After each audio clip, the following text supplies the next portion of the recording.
A lot of therapists want to leave community mental health or their agency job to start a private practice or to do something else, but they don't know where to start. If you're ready to take that leap of faith, let's walk through step by step on what I did in order to leave my 9 to 5.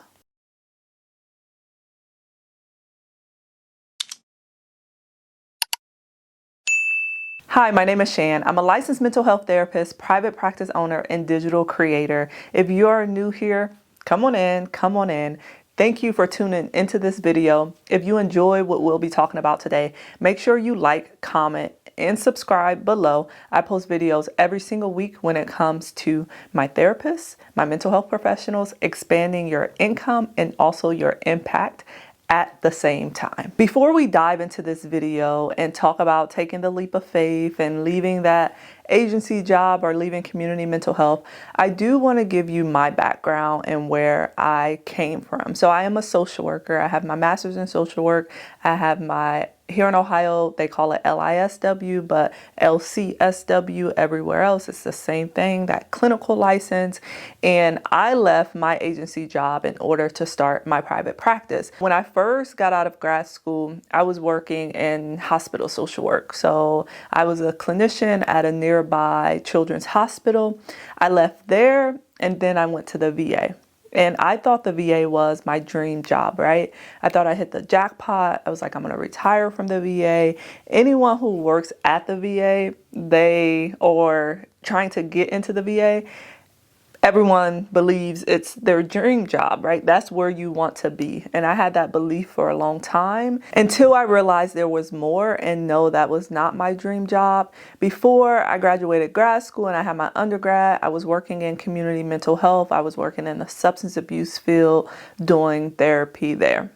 So with all of that experience, I got burnt out pretty quickly, and the VA kind of was like the last burnout because I ended up getting sick and I just knew something needed to change and my job needed to change. I'm not saying that entrepreneurship is easy or a walk in the park, but I do believe that I've created a lifestyle, or I've created my practice to work for my lifestyle rather than the other way around. So at the VA, I was working with the SMI population. So stressful in and itself, right? Just trying to navigate that population and learning things. But I am so very grateful for the experience because now I feel like I can take on anything. But I quickly realized the VA was not my dream job. So I started to transition into full-time private practice. And I want to take you through step by step exactly how I did that. But first, I have created a video, which I'll link above, on how to start your private practice. So if you want to know, like from the beginning all the way to the end, from building your LLC to marketing yourself to credentialing with insurance companies, be sure you go and watch that video because it's a step-by-step guide. Here, we're going to really focus on kind of those initial steps that I took and transforming my mind in order to take that leap of faith and go into the private practice field. So you can start here and watch this video, and then you can go to the private practice video and walk through and take notes on how I built the actual business. I built the actual private practice. So the first area I want you to start in or with is leaving does not have to be dramatic. You don't have to turn in your 2-week notice and say, I'm getting out of here and I'm getting out of here today. Leaving can be a transition. So if you have the capacity and the ability, I always encourage everyone to start part-time. Start your private practice part-time. I started my private practice part-time. I did check with my job just to make sure. And then this is just me and probably my tendencies. I checked with my job to make sure, because it was a government job too, that I wasn't crossing any lines and I was okay, which I was. But I have heard stories about therapists, especially if they're in community mental health or a group practice, with therapists talking about they told their boss or they informed their supervisor, and their supervisor was pretty much like, you can leave right now. You can go and do your private practice right now, which I think that's very unfortunate and that's not kind, right? So if you feel like your agency may do that, I would just keep it under wraps because there's no rules that say you can't start your own private practice. But I worked in a government job, so I just wanted to be sure, but there's no rules there either. Starting part-time, I started about a year or so before I left my private practice. So I started my private practice immediately when I got licensed in order to do so.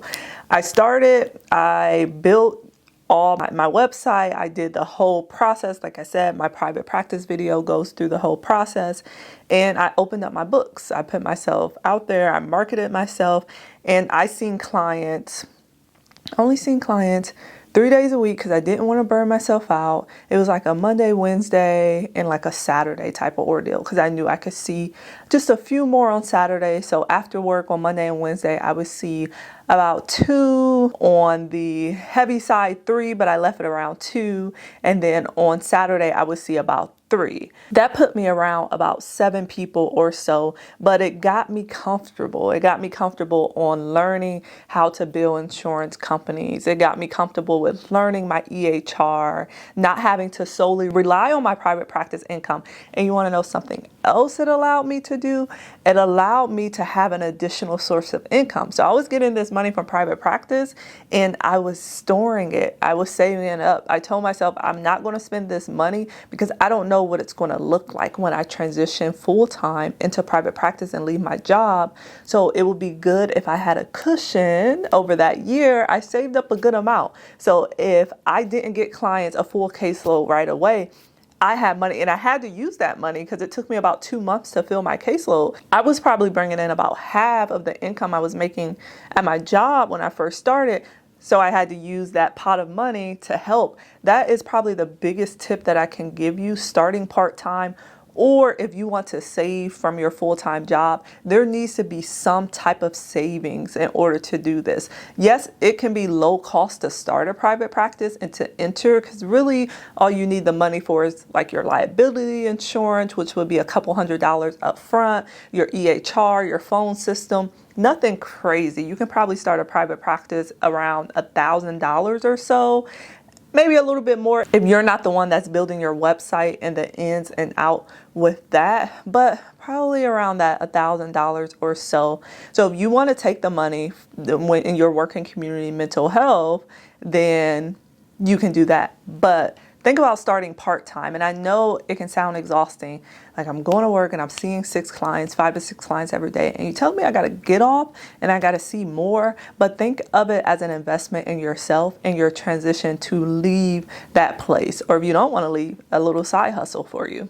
Therapists and mental health professionals, if you're seeing clients every day and you're still Googling and going on Pinterest to find client worksheets, I have the perfect tool for you.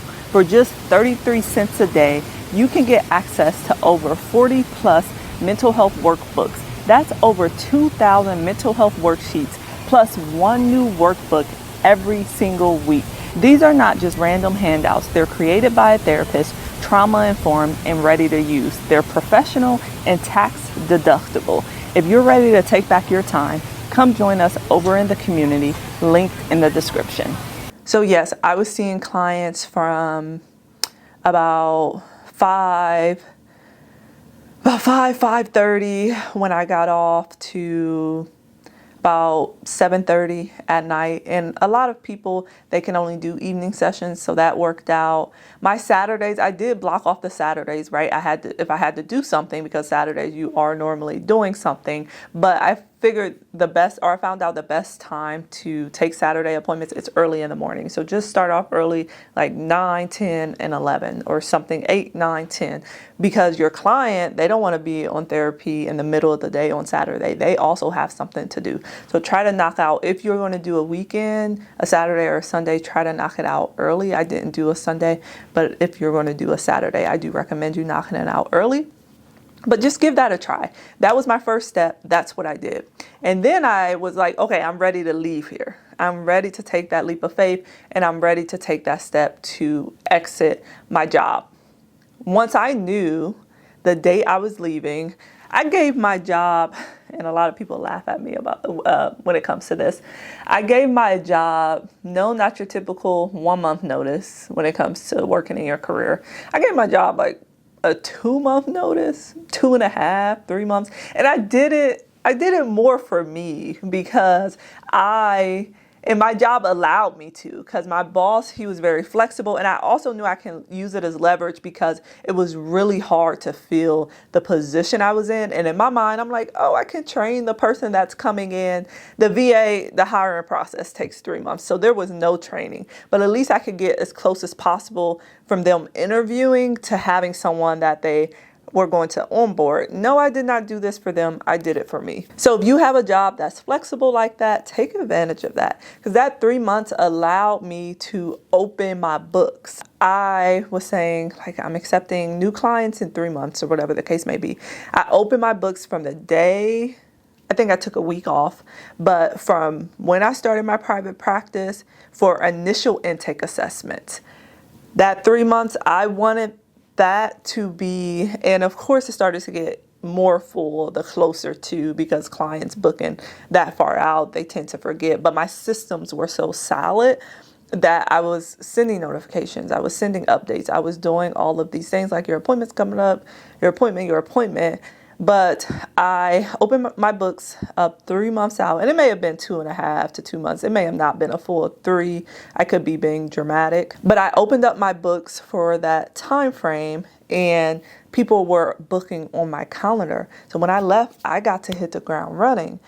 I had my slots open. I had my initial intake assessments. I was ready to go. And I wasn't completely full, but I had a good amount. Plus the clients I was already seeing part-time, I had a good amount to be able to bring in some type of income with my savings pot. Please save. Please start part-time if you have the capacity and if you could afford to. It doesn't have to be a whole year of part-time. It can be a couple months. It can be 6 months, whatever it looks like for you. But if you are making that transition, you have to have some money in the pot. Those are probably the 2 biggest tips that I would give you when it comes to transitioning out of your agency job or community mental health, starting part-time, saving up, having that money, and then also opening your books as soon as you can and using things as an advantage for you and not the company that you're working for. Next, let's talk about just that fear of getting clients. So clients book with therapists whose messaging is very crystal clear. So you need to also be thinking about, what is my niche? My niche when I started private practice, and I was so scared to do this, but I ended up just doing it anyway. I focus on creating a safe and culturally inclusive space for African Americans primarily to heal. And I was like, well, I'm exiting out this group and that group, but those groups still came to me. I just specifically focused on a pain point that an audience had, and that filled my schedule. So if your niche is working with the LGBTQ plus community, then that's your niche, right? If your niche is working with Hispanic and Latinos, that is your niche. Really picking out and getting or drawing in on that niche. If you want to work with entrepreneurs or busy working moms and professionals or moms with anxiety, high level or high functioning individuals with anxiety, those type of things, figuring out your niche and really talking to your audience. Your niche should be clear on your website. Your niche should be clear in your Psychology Today profiles and your bios. It should be clear on who you work with and who you want to attract. What I want to leave you with is, yes, it's going to be scary to take that leap of faith and start your own business, any type of business, but I don't want you to limit yourself. As therapists, we often just limit ourselves to private practice. So I'm just going to start a private practice and I'm going to sit right here and I'm going to see my clients, and maybe I'll start a group practice, but that's it. I really want you to focus on what it would look like after you start and you have everything good, what it would look like to diversify your income. I knew when I left my job that one-to-one sessions still wouldn't have been enough, because I don't know about you, but I don't want to see 30 plus clients a week. And in private practice, you don't have to see that many unless you choose to. But I don't want to see clients Monday through Friday. I only see clients 2 days a week now, because I've created a path where I'm able to diversify my income. So if that's speaking, coaching, creating digital products, content, brand deals, affiliates, All of these things I have kind of tapped into. I have my ones that I have fully tapped into, but think about what it would look like to diversify and to increase your income while expanding your impact. You don't have to be in your therapy chair all day if you don't want to. If you do want to, that is perfectly fine. But when we think about burnout and being able to just diversify what we do, then I think diversifying our income is a really, really important step when it comes to this. But that's the step after the private practice, right? But I want to keep that on your radar of not limiting yourself and not just keeping yourself stagnant. Even if that looks like running groups in your private practice to create some type of additional revenue in your practice. Remember, you do not have to rush the transition, but you do have to plan for it, and you have to plan for it effectively. There are ways to plan. I hope this video was helpful. Don't forget to check out my how to start a private practice video. Make sure you subscribe because we create these type of videos all the time. My knowledge and what I know is your knowledge and what you are going to learn and what I want you to execute on. And personally, I think I come with a wealth of knowledge that I try to share and I try to get out there because I have been stepping out of my comfort zone so much, and I've just been trying all different type of things. And how I like to say, I do not want to gatekeep. I want everyone in this profession to be successful because I know how much it can take from us. And we don't get compensated enough for it, honestly. But make sure you like, comment, and subscribe, and join me right here next week for the next video.